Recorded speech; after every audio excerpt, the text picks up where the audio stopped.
గనక మీరు డబ్బులు సంపాదించాలనుకుంటున్నారా నెక్స్ట్ 30 డేస్లో, అది కూడా జీరో ఎక్స్పీరియన్స్తో, దాంతోపాటు జీరో ఆడియన్స్తో, ఇట్స్ 100% పాసిబుల్. మీలాగే ఎవరైనా నాకు కూడా ఈ సేమ్ మాట చెప్పి ఉంటే నేను కూడా మీలాగే రియాక్ట్ చేస్తుండే. అరేడు ఫేక్ మాటలు చెప్తున్నాడు. ఎక్కువగా నేను మాట్లాడను. మీరు కనుక ఈ స్టెప్స్ని ఫాలో చేసిండ్రు అనుకోండి, 30 డేస్ ఏమి, మీరు నెక్స్ట్ 10 నుంచి 15 డేస్లోనే మీ ఫస్ట్ ఇన్కమ్ చేయగలరు.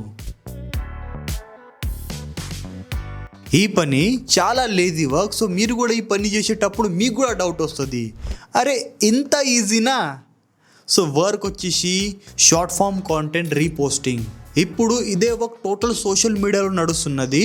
అండ్ పెద్ద పెద్ద క్రియేటర్స్, ఈవెన్ కంపెనీస్ కూడా వర్క్ ప్రొవైడ్ చేస్తున్నారు. వర్క్ స్టార్ట్ చేసే ముందు ఒక మాట మర్తుంచుకోండి, మనం ఈరోజు వర్క్ చేస్తూ స్టార్ట్ చేసినాం అనుకుని మనకు రేపటి నుంచి డబ్బులు రావు, కొంచెం టైం పడుతుంది.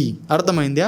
బట్ ఒకసారి డబ్బులు రావడం స్టార్ట్ అయింది అనుకోండి, మీరు కౌంటింగ్ చేయడం కూడా ఆపేస్తారు. ఆల్రెడీ మా కొంతమంది ఫ్రెండ్స్ ఈ వర్క్ చేస్తూ సంపాదిస్తున్నారు. ఇక్కడ కొన్ని ప్రూఫ్ చూసుకోవచ్చు. ఇంకా కొంతమంది జస్ట్ ఇప్పుడే స్టార్ట్ చేసిండ్రు. నెక్స్ట్ మంత్ వరకు వాళ్ళకు కూడా ఇన్కమ్ వచ్చి స్టార్ట్ అవుతుంది. So now start the work. ఈ వర్క్ కోసం మనకు సోషల్ మీడియా అకౌంట్స్ ఉండబడుతుంది. లైక్ ఇన్స్టాగ్రామ్ అకౌంట్ ఉండాలి, ఫేస్బుక్ అకౌంట్ ఉండాలి, యూట్యూబ్ అకౌంట్ ఉండాలి, స్నాప్చాట్ అకౌంట్ ఉండాలి.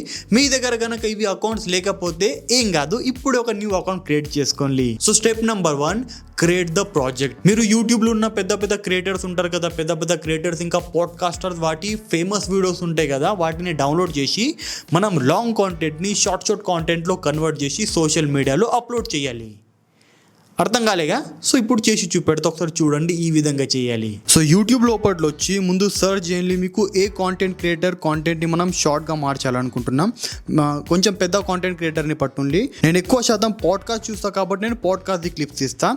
మీరు కావాలంటే ఏదైనా పాడ్కాస్టర్ లేకపోతే ఏదైనా కాంటెంట్ క్రియేటర్ది వీడియో మీరు డౌన్లోడ్ చేసుకోవచ్చు. మిస్టర్ బీస్ట్ది కూడా వీడియో డౌన్లోడ్ చేసుకోవచ్చు, మీ ఇష్టం. నేను ఎక్కువ హిందీ పాడ్కాస్ట్ చూస్తాను కాబట్టి నేను హిందీ డౌన్లోడ్ చేస్తున్నాను. మీరు తెలుగుది కూడా చేసుకోవచ్చు, మీ ఇష్టం. బికాజ్ నేను ఎక్కువ తెలుగు చూడా కాబట్టి నేను హిందీ పాడ్కాస్ట్ డౌన్లోడ్ చేస్తాను. సింపుల్ ఇక్కడికి నేను దీన్ని ముందు డౌన్లోడ్ చేసుకుంటే ఈ వీడియోని. ఇప్పుడు ఈ వీడియో ఏ విధంగా డౌన్లోడ్ చేయాలనేది మాత్రం నాకు అడగకండి. మీరు కావాలంటే స్నాప్ ట్యూబ్ నుంచి ఇక్కడికి వెళ్ళి మీరు డౌన్లోడ్ చేసుకోవచ్చు మీరు కావాలంటే. ఓకే, సో ఇక్కడికి వెళ్ళి ముందు నేను డౌన్లోడ్ చేసుకుంటా. అండ్ డౌన్లోడ్ చేసిన తర్వాత ముందు నేను ఆ టోటల్ పాడ్కాస్ట్ని చూస్తా. అండ్ చూసిన తర్వాత అందులో నుంచి కొన్ని నేను క్లిప్స్ క్రియేట్ చేస్తాను. అంటే లాంగ్ ఫామ్ కాంటెంట్ని నేను షార్ట్ కాంటెంట్లో కన్వర్ట్ చేస్తా. కన్వర్ట్ చేసిన తర్వాత ఇప్పుడు నేను వచ్చిన నా ఎడిటింగ్ లో నేను ఇప్పుడు ఫిల్మోరాలో ఎడిటింగ్ చేస్తున్నా. మీరు ఏదన్నా ఎడిట్ చేసుకోవచ్చు, లైక్ కైన్ మాస్టర్ కానీ, లేకపోతే పవర్ డైరెక్టర్, లేకపోతే ఏదన్నా మీరు ఎడిటింగ్ లో మీరు ఎడిట్ చేసుకోవచ్చు. ఓకే, నేను ఫిల్మోరా లోపల వచ్చిన తర్వాత సింపుల్ నేను ఫైల్ మీద క్లిక్ చేసి నేను ముందు నా టోటల్ ఫైల్ని ఇంపోర్ట్ చేసుకుంటా. ఇంపోర్ట్ చేసిన తర్వాత చూసుకోవచ్చు, నేను ఆల్రెడీ ఎడిట్ చేసిన తర్వాత మీకు చూపెడుతున్నా. సో మన ఫస్ట్ లైన్ చూసుకోవచ్చు, ఇక్కడ నాకు కొంచెం వాయిస్ ఓవర్ అంటున్నా. ఇక్కడ కొంచెం ఒక బ్యాక్గ్రౌండ్ మ్యూజిక్ ఉన్నది, బికాజ్ కొంచెం వినడానికి మంచిగా ఉంటుంది కదా. తర్వాత మన మెయిన్ క్లిప్ వచ్చేసింది. సో పాడ్కాస్ట్ చాలా పెద్దదిగా ఉన్నది, అందులో నుంచి చాలా క్లిప్స్ వచ్చినాయి. చాలా క్లిప్స్ నేను సపరేట్ చేసిన, బట్ అందులోకి వెళ్ళి నేను ఒకదాన్ని ఎడిట్ చేసి పెడుతున్నా. మిగతా వాటిని మీరు చేసుకోవచ్చు, మీకు ఐడియా వస్తుంది మీరు ఏ విధంగా ఎడిటింగ్ చేయాలో. ఓకే, సో చూసుకోవచ్చు ఈ విధంగా నేను అక్కడ క్లిప్ యాడ్ చేసిన తర్వాత దాని మీద కొంచెం నేను టెక్స్ట్ యాడ్ చేసిన దాంతోపాటు బ్యాక్గ్రౌండ్లో కొంచెం నేను ఇమేజెస్ యాడ్ చేసిన. ఈ విధంగా సింపుల్ చూసుకోవచ్చు, చాలా ఈజీ ఎడిటింగ్ ఉన్నది. సో మీరు కూడా ఈ విధంగా ఎడిటింగ్ చేసుకోవచ్చు. What does it cost to become Satinder सरताज? हर इंसान एक कॉस्ट पे करता है, right? अच्छा, और क्या होती है वो कॉस्ट, क्या है? సో ఇప్పుడు ఒక క్వశ్చన్ మీకు రాలా, ఓకే మేము ఇలాంటి కాంటెంట్ మా సోషల్ మీడియాలో అప్లోడ్ చేస్తాం, దీని గురించి అయితే చాలామంది ఇప్పుడు యూట్యూబ్లో చెప్తున్నారు.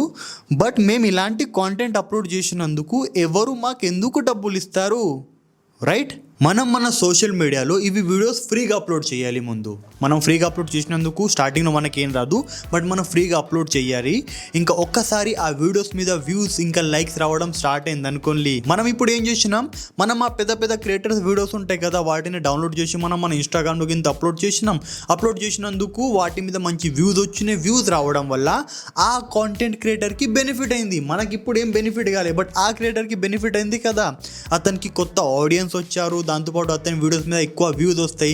ఓవరాల్గా చూస్తే ఆ క్రియేటర్ది ఫ్రీ ప్రమోషన్ జరిగింది. లాస్ట్ టైం మన సోషల్ మీడియా ద్వారా అతనికి కొత్త యూజర్స్ వచ్చారు కదా, కాబట్టి వాడు ఇప్పుడు ఏదైనా కొత్త కాంటెంట్ అప్లోడ్ చేసేటప్పుడు, ఎందుకంటే మన అకౌంట్ నుంచి అతనికి లాస్ట్ టైం ప్రాఫిట్ జరిగింది, ఫ్రీ ప్రమోషన్ జరిగింది, కాబట్టి వాడు మళ్ళీ మన చేత అలాంటి వీడియోస్ క్రియేట్ చేయాలని అనుకుంటాడు. కాబట్టి వాడు మనకు అప్రోచ్ చేస్తాడు, అప్పుడు మనం వాటి నుంచి ఛార్జ్ చేసుకోవచ్చు. అంటే అతని నుంచి మనం ఛార్జ్ చేయొచ్చు, మనం గింత అమౌంట్ తీసుకుంటాం ఇన్ని వీడియోస్ అప్లోడ్ చేయడానికి. కానీ బ్రో ఆ క్రియేటర్స్ దగ్గర కూడా సోషల్ మీడియా ఉంటుంది కదా అనే డౌట్ మీకు గుర్రాలా? ఈ వర్క్ వాళ్ళే చేసుకోవచ్చు కదా, మరి మనకెందుకు వాళ్ళు పే చేస్తారు? ఈ డౌట్ వచ్చిందా? అవును, అతని దగ్గర కూడా సోషల్ మీడియా ఉన్నది, వాడే అప్లోడ్ చేసుకోవచ్చు.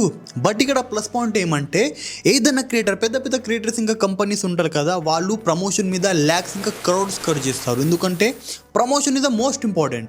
వాళ్ళు ఏదైనా ప్రొడక్ట్ తయారు చేసిండ్రు అనుకుని వాళ్ళే అప్లోడ్ చేసుకుంటే, వాళ్ళ సోషల్ మీడియాలో వాళ్ళ ఛానల్ అప్లోడ్ చేసుకుంటే, వారి కొన్ని ఆడియన్స్ ఉంటారు, వాళ్ళ దగ్గర మాత్రమే ఆ కాంటెంట్ వెళ్తుంది. బట్ ఈసారి ఏం జరిగింది, అతనికి ఒక న్యూ ప్లాట్ఫామ్ నుంచి, అంటే ఒక న్యూ వే నుంచి కూడా అతనికి యూజర్స్ వచ్చారు కదా, కాబట్టి వారు ఇక్కడ కూడా ప్రమోషన్ కొరకు స్పెండ్ చేస్తారు. ఎందుకంటే ఎక్కడి నుంచి కొత్త యూజర్స్ వచ్చినా ప్రాఫిటే కదా, ఎక్కడి నుంచి యూజర్స్ వచ్చినా అతనికి బెనిఫిటే. కాబట్టి వానికి వచ్చిన బెనిఫిట్ నుంచి కొంచెం బెనిఫిట్ మీతోటి షేర్ చేస్తారు. ఈవెన్ కనుక మన అకౌంట్ మీద ఒక మంచి ఫాలోవర్స్ ఉన్నారు అనుకోండి, మంచి ఫాలోవర్స్ అంటే ఒక 5,000-6,000 ఫాలోవర్స్ ఉన్నారు, మన రీల్ మీద 1,000-2,000 యావరేజ్గా వ్యూస్ వస్తున్నాయి, 500 నుంచి 1,000 మధ్య లైక్స్ వస్తున్నాయి అనుకోండి, మనం పర్ ప్రాజెక్ట్కి యావరేజ్గా పర్ ప్రాజెక్ట్ అంటే ఒక వీడియో నుంచి మనం మినిమం ఒక పాడ్కాస్ట్ చూసుకుందాం, ఒక పాడ్కాస్ట్ నుంచి మినిమం 1 hour పాడ్కాస్ట్ ఉంటే మనం అందులో నుంచి ఒక 50 క్లిప్స్ అప్లోడ్ చేసినాం అనుకోండి, మనం ఆ 50 క్లిప్స్కి మినిమం 10 నుంచి 15,000 వరకు ఈజీలీ ఛార్జ్ చేసుకోవచ్చు. అండ్ కంపెనీస్ ఇంకా క్రియేటర్స్ పే చేస్తారు, ఈవెన్ చేస్తున్నారు కూడా. ఇప్పటికీ నమ్మబుద్ధి అయితే లేదు కదా, ఈడు అబద్ధాలు మాట్లాడుతున్నాడు అని అనిపిస్తున్నది మీకు. సో నాకు కూడా సేమ్ ఇదే అనిపించింది, ఎందుకంటే నాకు ఎవరో చెప్పినప్పుడు. బట్ నేను ప్రూఫ్ చూసిన, దాంతోపాటు మీకు ఒక సింపుల్ ఒక ఛాలెంజ్ తీసుకొని మనం మినిమం ఒక 10 days కొరకు ఇలాంటి కాంటెంట్ అప్లోడ్ చేయాలి. ఓన్లీ 10 days కొరకు. గనక మీకు రిజల్ట్ రాకపోతే ఆపేయండి. బట్ 99.99% ఛాన్సెస్ ఉన్నాయి, అంటే ఆల్మోస్ట్ 100% గ్యారంటీ తోటి చెప్తున్నా నేను, ఖచ్చితంగా మీకు అక్కడ రిజల్ట్ వస్తుంది. ఖచ్చితంగా స్పాన్సర్షిప్, ఏదైనా ఒక స్పాన్సర్షిప్ అయితే మినిమం 1 month లోపల వస్తుంది. ట్రై చేసి చూడండి.